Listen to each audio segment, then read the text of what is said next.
Why have major floods been occurring frequently when they're called 1 in 100-year floods in the news? This way of describing floods is misleading. It doesn't mean a flood that size will occur exactly once every 100 years, or that it won't happen again for another 100 years.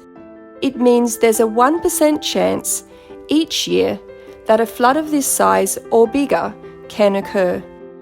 It's possible a large flood can even happen multiple times in a year in the same place, or may not have happened for a very long time.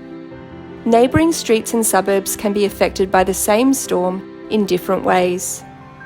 We collect information such as photos from the community, historic flood records, rainfall data, and land and waterway surveys.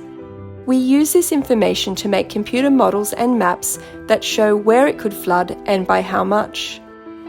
We expect that some future floods will be bigger than any we've experienced in our lifetime. We need to manage the risk of floods, so we map properties that could be affected by these. This explains why some properties are mapped as flood affected, even though residents haven't been impacted by a flood while they've lived there. You might need this flood information if you're planning to flood-proof your property, build or renovate, or buy a property.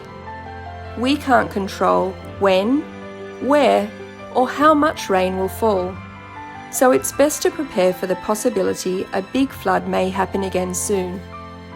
For more information on how we manage flood risk, visit our website.